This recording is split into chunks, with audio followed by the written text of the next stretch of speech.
Shalom, shalom, bien-aimés, soyez bénis dans le nom de notre Seigneur Jésus-Christ de Nazareth. Bienvenue à notre espace de partage de la parole, bienvenue au pain quotidien. Qu'il me soit permis de vous souhaiter un très bon mois de février.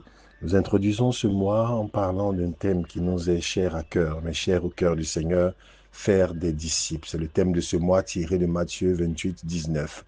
Le thème de la semaine sera le profil pour la mission.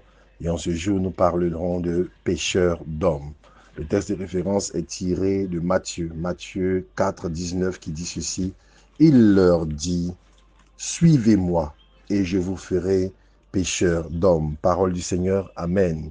Nous parlons de faire des disciples après avoir parlé donc de libérer les destinées.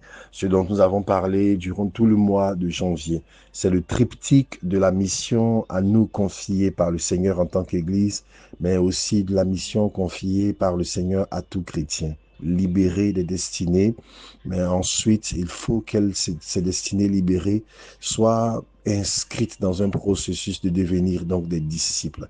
Qu'est-ce qu'un disciple? Un disciple, c'est quelqu'un qui suit l'enseignement de maître dans le but de devenir comme son maître. Quelqu'un qui suit l'enseignement de maître dans le but de devenir comme son maître. Et c'est ce à quoi le Seigneur nous appelle. Dans le passage de ce jour, nous avons l'épisode qui raconte comment les premiers disciples, parmi les premiers, ont été appelés.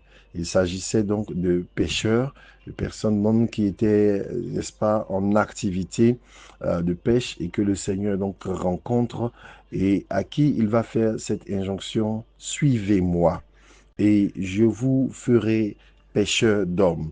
Il y a ici, dans ce passage, quelques leçons que nous pouvons retenir, comprendre pour nous-mêmes, de sorte à intérioriser et à mettre en pratique la vie, le discipulat, selon le Seigneur. Alléluia. La première chose que je voudrais mettre en évidence, c'est le sens de leur appel, le contenu de leur appel. Lorsque le Seigneur les rencontre et qu'il les appelle, c'est un appel premièrement qui est destiné à servir les intérêts du Maître. Dans ce passage que nous sommes en train de lire, d'étudier, le Seigneur n'appelle pas ses disciples en leur disant « Suivez-moi et je ferai de vous de grandes personnes. Suivez-moi et je vous accorderai des honneurs. Suivez-moi et je ferai ceci, je vous donnerai ceci, je vous accorderai cela. » L'appel que le Seigneur leur communique est un appel qui sert d'abord les intérêts, qui est dans la direction de ce que le maître doit recevoir. Et je crois que le discipulat bien compris et bien pratiqué passe d'abord par le message initial. Quelqu'un ne peut pas se projeter dans la vie de devenir un disciple si le message qu'il a attiré vers le maître n'est pas orienté sur les besoins, sur le travail, sur l'attente du maître, mais plutôt sur l'attente de celui qui est appelé. N'y a-t-il pas de place dans ce message, dans cet appel pour nous, pour ceux qui sont appelés à le suivre? Bien évidemment que si. Il y a de la place pour la grâce de Dieu. Il y a de la place pour ce que Dieu veut nous communiquer. Il y a de la place pour ce que Dieu veut nous accorder. Mais toutes ces choses-là sont les manifestations de l'accompagnement, du cœur de la mission, appelée d'abord pour servir les intérêts de celui qui nous a appelés. Bien-aimés, si nous devons comprendre la vie de disciple pour nous-mêmes et si nous devons faire des disciples, il est fondamental que nous puissions recentrer ou recomprendre le cœur de l'appel. La vie chrétienne commence par un appel à servir les intérêts d'un royaume. La libération des destinées dont nous avons parlé le mois passé, n'est pas la finalité, elle n'est que l'étape initiale, elle n'est que la mise en condition, la mise en position pour aller servir le maître. Elle n'est pas la fin, elle n'est pas l'ultime but.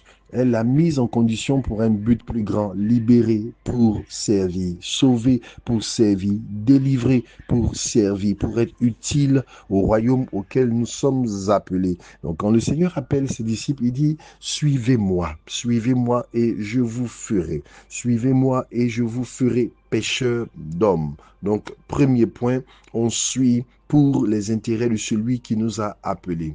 La seconde chose, c'est comment est-ce que Dieu forme ses disciples, comment est-ce qu'il fait ses disciples, quel est le processus par lequel les disciples sont faits.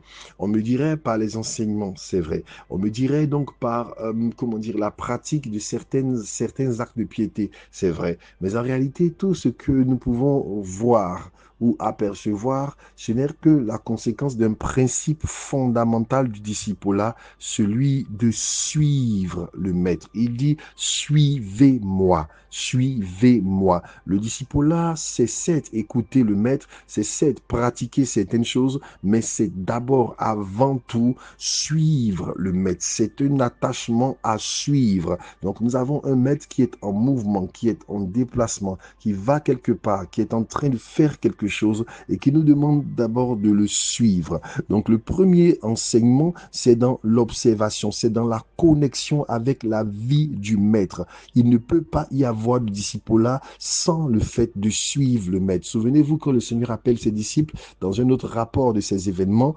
après qu'il ait prié, il dit, il choisit des personnes pour les avoir avec lui avant de les envoyer. Nous ne pouvons pas être efficaces en étant envoyés si nous n'avons pas d'abord pratiqué l'art de le suivre pas à pas. Vous voyez, dans la parole de Dieu, lorsqu'il s'agissait pour Élisée de recevoir donc le manteau, la clé pour cette réception, c'était de suivre attentivement Élie. C'était de le regarder, de l'observer, d'être absorbé par son maître, celui que l'on suit, au point de n'avoir Dieu pour rien d'autre que pour lui, être complètement absorbé par la vision, par la présence, par la beauté, par l'éclat, par la personne de son maître, que plus rien d'autre n'existe. C'est ce rapport-là qui fait les disciples. Il n'y a pas de disciple-là sans cet attachement passionné à ce maître, parce que ce vers quoi le maître nous appelle à le suivre, c'est un chemin,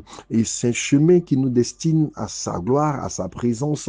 Il passe par plusieurs étapes. Quelquefois, en le suivant, nous serons, n'est-ce pas, dans de verts pâturages. Quelquefois, en le suivant, nous passerons par des déserts les plus affreux, mais le maître nous forme par le fait que nous puissions donc le suivre. Qu'est-ce que nous avons à retenir? Le disciple est celui qui suit le maître. Il ne suit pas la tendance, il ne suit pas la mode, il ne suit pas les dernières choses en vogue. Il suit passionnément un maître auquel il est connecté. Troisième point, il dit, suivez-moi et je vous ferai. Donc, on devient à la mesure de celui qu'on suit et c'est lui qui nous fait. Le disciple ne s'appelle pas lui-même. Le disciple ne choisit pas le champ dans lequel il veut, selon l'honneur, selon les grâces, selon les avantages que ce champ peut contenir. C'est le maître qui nous fait. C'est le maître qui nous établit. C'est le maître qui nous positionne. Dans la maison de Dieu, il y a des services variés. Et ce qui importe aux disciples, c'est d'être fidèle à celui qui l'appelle et d'être fait selon celui qui l'appelle, d'être transformé ou d'être positionné ou d'être façonné selon celui qui l'appelle. Parce que dans l'appel du Seigneur, certains de ces appels vont être, comment dire, source de popularité. Certains de ces appels vont être source de complète discrétion. On sera en vue et célébré pour certaines choses que le Seigneur nous appellera à faire. Il y a d'autres choses pour lesquelles on ne sera jamais vu, on ne sera jamais célébré. Il y a certains appels qui seront en honneur, qui nous rendront en honneur aux hommes. Il y a d'autres appels qui vont être des sources de peine et faire en sorte que nous soyons regardés comme des balayures. Pour le disciple, c'est pas le plus important ce qu'il reçoit de l'appel, c'est ce que son maître veut faire de lui. Il dit, s'ils m'ont honoré, ils vont vous honorer. Je paraphrase, s'ils m'ont méprisé, ils vont vous mépriser. S'ils m'ont accueilli, ils vont vous accueillir. S'ils m'ont rejeté, ils vont vous rejeter. S'ils m'ont traité de Bélial, ils vont vous traiter de Bélial. Donc, le fait de suivre le Seigneur nous expose tout à la fois à la grandeur comme à la petitesse aux yeux des hommes. Mais c'est toujours la grandeur grandeur de l'appel de le suivre qui doit nous habiter. Suivez-moi et je vous ferai pécheurs d'hommes. Lorsque le Seigneur appelle ses disciples, il inscrit sa mission dans le cadre de ce que ces personnes étaient en train de faire. Mais nous aurions tort de comprendre que c'est nécessairement une continuité de ce que nous sommes dans le monde que nous devons faire pour le Seigneur. Non. Dans le cas précis, il leur a dit, suivez-moi et je vous ferai pécheurs d'hommes. Oui, il y avait une coïncidence. Il y avait un langage que le Seigneur a employé pour donner le sens véritable à leur œuvre, qu'il a comparé à leur activité. Mais il ne faut pas voir donc cette correspondance-là de façon systématique. Dieu peut utiliser un langage qui correspond à notre champ lexical pour pouvoir donc donner du sens à notre disciple-là, mais ce n'est pas nécessairement la même chose. Vous pouvez entrer à la marche avec le Seigneur et le Seigneur va vous orienter vers quelque chose qui est complètement différent de votre profil social, de votre formation sociale.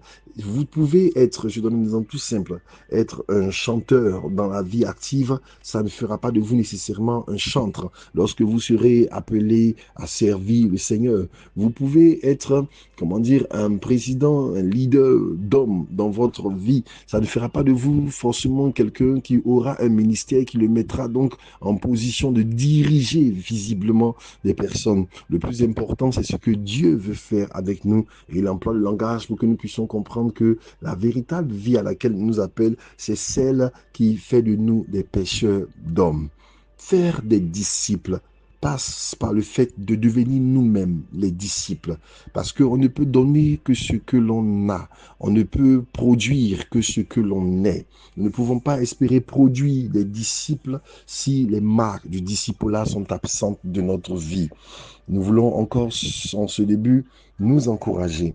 Nous aurons tout le long de ce mois l'occasion de comprendre c'est quoi le disciple-là. Ma prière pour toi, ma prière pour moi, c'est que nos cœurs soient ouverts et que nous comprenions et que nous recevions et que nous saisissions et que la grâce de Dieu nous entraîne dans la compréhension de ce qu'est le disciple, mais aussi et surtout dans la formation des disciples. L'Église, la mission n'a son sens que lorsque des disciples sont formés. Ce n'est pas simplement dans la croissance numérique, c'est lorsque des disciples sont formés. Que la grâce de Dieu repose sur toi. Excellent début de semaine au nom de Jésus. Amen.